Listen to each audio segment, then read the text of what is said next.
Why are women so violent toward men now? Why are women so violent toward men? And speaking of domestic violence. Because women are biologically, scientifically, factually more emotional. Yeah. And I think we have a harder time controlling our emotions. I don't think a lot of women like to accept that because a lot of women want equality, but we can't look for equality because we aren't equal. Yeah. And if you understand that dynamic, then you understand the difference between men and women. And women are just more emotional, which is why we can... So when you say that, how do they respond to that? They don't that's the truth. Yeah, they don't like when I say that because a lot of women are being brought up to not need a man and to outshine a man and to be an equal to a man. Yeah. And when you're raised that way, then you don't... That's what you know. That's part of your character trait. It's just that's all you know is I'm either equal or better than you. Yeah. If you think you're equal, then you don't understand that we're more emotional. It's a scientific fact that we're more emotional. That's amazing. Yeah. So were you raised that way? Why are you so solid with that? You understand that so clearly? Because it's hard for most women to understand things. I think a lot of it is just logic. Yeah. Just be logical. I was raised with both my parents and my grandparents on both sides were very involved in our lives, and our uncles, and I'm the third oldest of 8 children. And, you know, I didn't grow up in the best conditions. I grew up in the South Bronx in the projects. But, you know, as you grow up and you learn and you pay attention and you know, you just have to, it's life. And it's either you're going to live in a fairy tale or you're going to be logical. Yeah. And I learned that, you know, being logical is the best for me. Absolutely. And amazing. Yeah. Yeah. It's amazing because it's hard to find logical women nowadays. When I was growing up, women more logical then than they are today. Yeah. And it is because of the way that they're taught now, that they're equal to men and they're this and that. Mm-hmm. So they're not thinking for themselves. Right. I mean, if you look at society, if you look at the music, if you look at the movies, it all indirectly teaches women it indirectly teaches women, especially at a young age, that we are equal. Yeah. And then you grow up with that mindset, and it, you know, can directly or indirectly affect everything, your relationships, your parenting, you know, just like I have a 16-year-old daughter, and I combat with her often because I'm married and I can make my husband a plate of food. And she would say, well, why do you make his food? Wow. And I would say, well, because I like making his food. Yeah, you know, the same way he takes out the trash or he gasses up the cars. But he can make his own food. I said, well, you can make your own food too, but I make yours. That's right. Because I understand the roles between a man and a woman.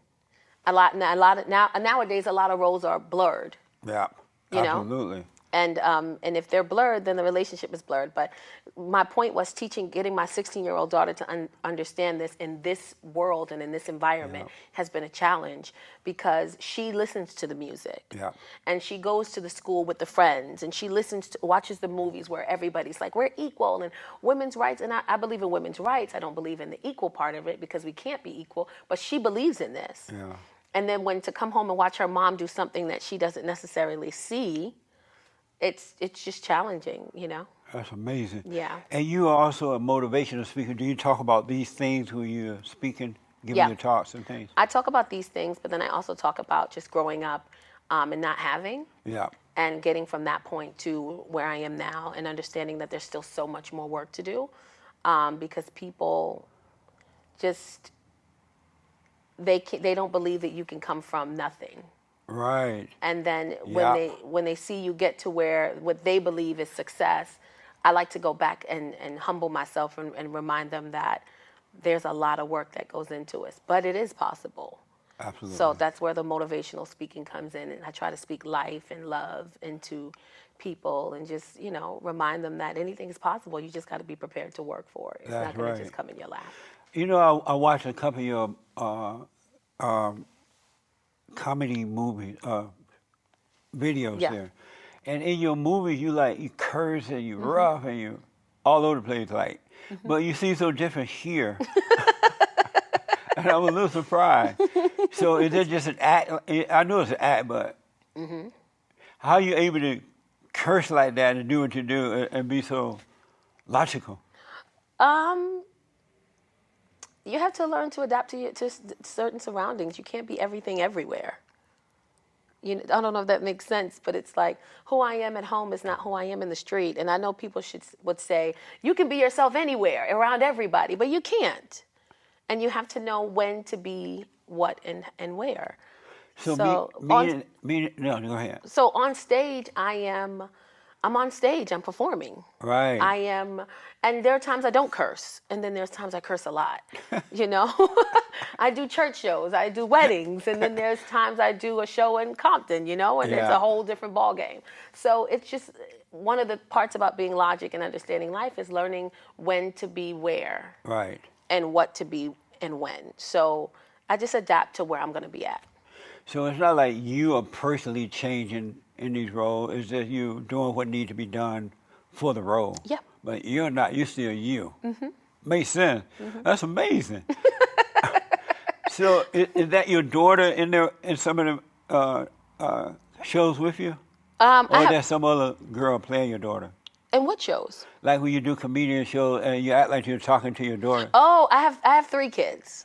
Oh, you do? So my oldest is 21, and then my middle is 16, okay. And then the baby is 8. Most of the time I'm talking about the girls. Those are the ones that get on my last nerve. My son he's pretty smooth, but the 2 girls, ooh. I never want to fight nobody in my life like I want to fight these two girls. And do they want to get into the movie business as well? My 16-year-old does. She didn't like at first that I would do stand-up. Yeah. Because I talked about her a lot. She's like my best bit. And she would get upset because her friends follow me on social media. Yeah. And she would say, can you unfollow them? And I'm like, I don't even know who they are. Right. Or can you, I would post pictures of her. Oh my, why would you post this picture of me? My hair's not done. I'm like, you're beautiful in this picture. My friends are screenshotting it. They sending it to me. Can you please take it down? And I'm like, kid, run your own Instagram. This is mine. If I want to do an appreciation post for you, I'm going to do it here. That's but right. They love that I do stand up, but they don't like that I necessarily talk about them.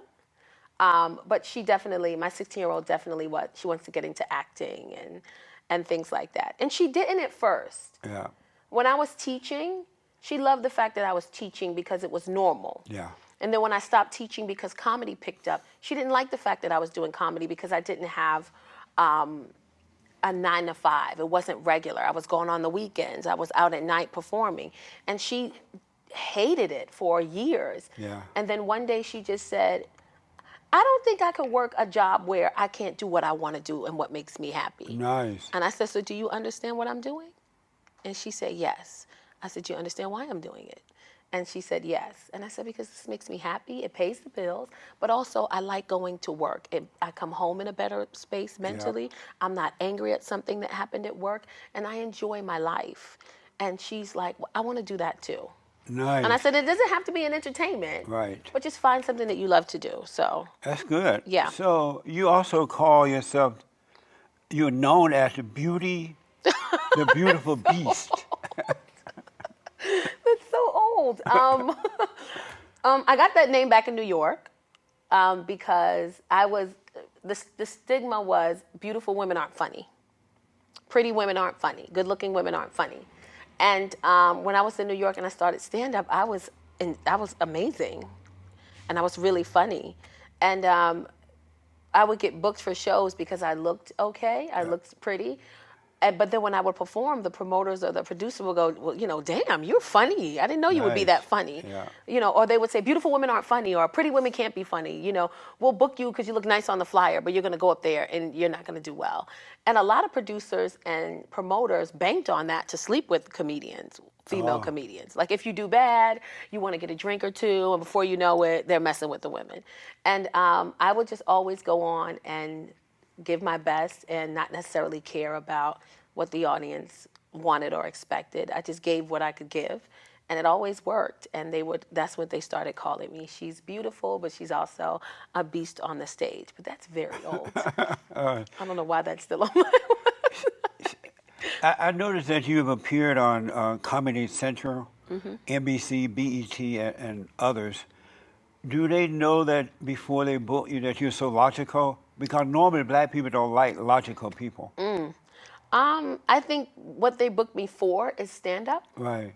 So I don't think they're really. And when you're doing stand up, you can be logical, illogical, crazy, funny. They're not really looking for. There's no standard. Right. So when they book me, it's normally to do stand up, not for conversations. And so they haven't seen or heard you give talks and things like that. Probably, unless they follow me on social media, then no, they haven't.